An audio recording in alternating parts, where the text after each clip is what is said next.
Oh, the Monsterverse. A franchise that I personally have my own sorts of problems with it. However, I believe I should take aside the differences I do have with the writing of this franchise and be fair to it. And what I'm actually talking about today is going to be the scaling of this franchise. Now, when it comes to how high Monsterverse scales, it really is unfortunately something that seems to be two sides of the extreme. Either you downplay the hell out of Monsterverse and say he is barely even mountain level, or that he just caps at multi-continental, or you literally just pretend like his base form is solar system level because of one feat he did and then never really repeated again.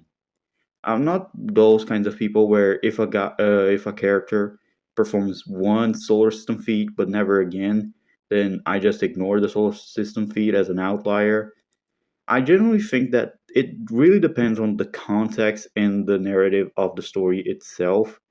Because if even if your character only performs one star level feat, if the entire narrative treats that as something that he would be able to replicate again, or that even when he performs said star level feat, he is still considered rather weak.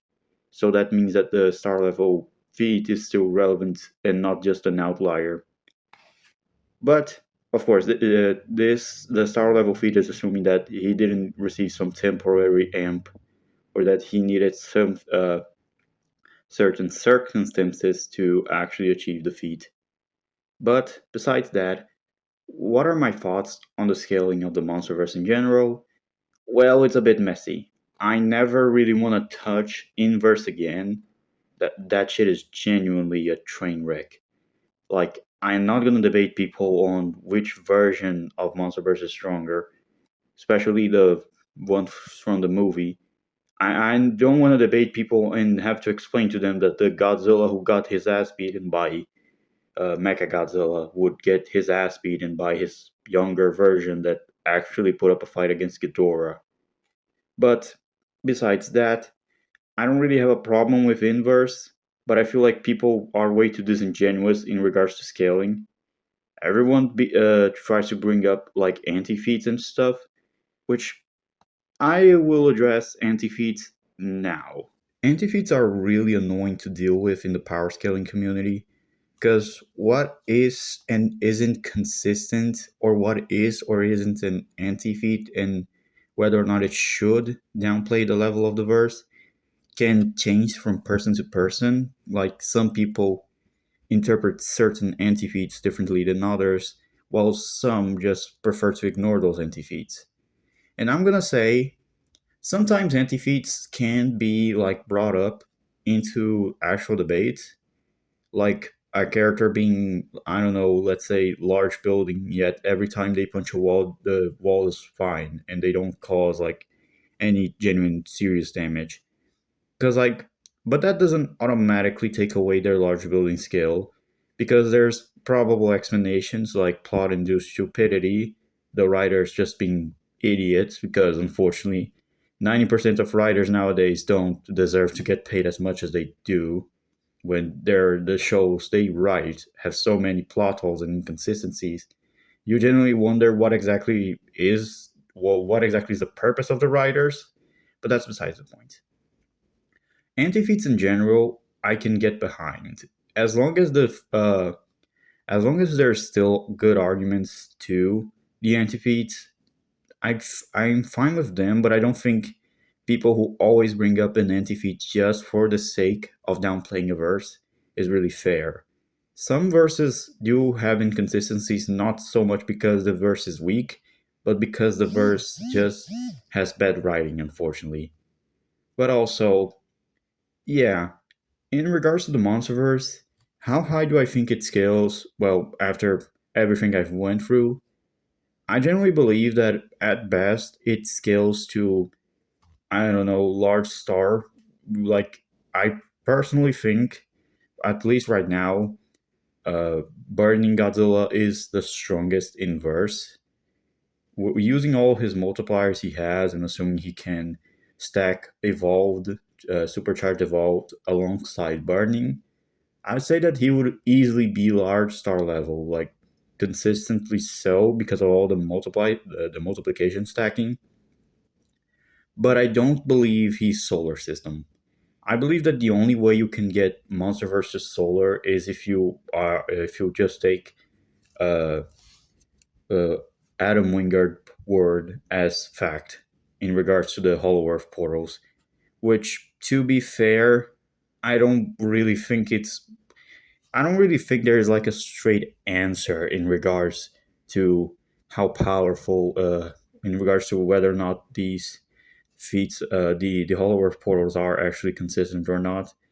Because unfortunately, it's his words, so you can't exactly counter them, even though Hollow Earth portals don't act like black holes. So whether or not they should be compared to black holes is really if you just take Adam Wingard word as well as gospel and you don't question it, even though they don't do the stuff that black holes usually do, which is deform space and all of that. They don't even like realistically the whole if the whole Earth portals were black holes, they would obviously devour the entire solar system.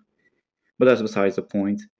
I just genuinely don't like power scaling the Monsterverse because I genuinely believe it's such a train wreck in general, and there's not a lot of feats really.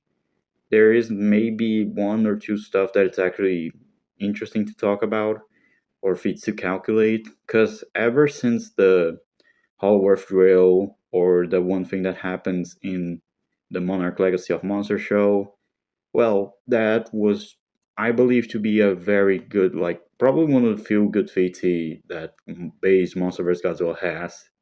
That one where he passes through a bunch of a wall of I forgot. It's basically a big wall of radiation, and he just tanks that shit like it's nothing, which is like Dwarf Star on a consistent level. Now, I genuinely just believe that at best, Monsterverse Godzilla is like solar, not solar. I meant star level to large star with all of his multipliers and all of his forms.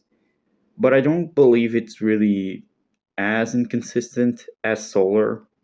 Of course, there's gonna be the really annoying people that's gonna come up and say, he never destroyed a star or something, so he's like a mountain or building level or something, which that's a whole can of worms on its own. But no, a character doesn't need to destroy a black hole to be solar system level or a star to be star level. That is mostly just a story for another time, which I'm not in the mood to talk about. But this about does it for today's video. It's not gonna be really anything like a deep dive into the Monsterverse. It's more so my feelings towards this franchise scaling. And as for the franchise itself, I really kind of lost my interest ever since King of the Monsters and Godzilla versus Kong. Like I don't dislike the franchise, but I just don't feel anything about it either. It's like my best summary of Monsterverse. I just watch the fight scenes on YouTube every now and then, but never commit to actually watching the movies because there's nothing to watch, basically. But let me know what you guys think of this below. Do you disagree or agree with my take? Do you guys think that solar system Monsterverse is consistent? Do you think that maybe I'm wrong on the star level stuff? Or even if you don't agree with neither and just think that Monsterverse is mountain level or something? Well, that about it does it for today's video. Thanks everyone for watching. I'll see you guys next time. See ya.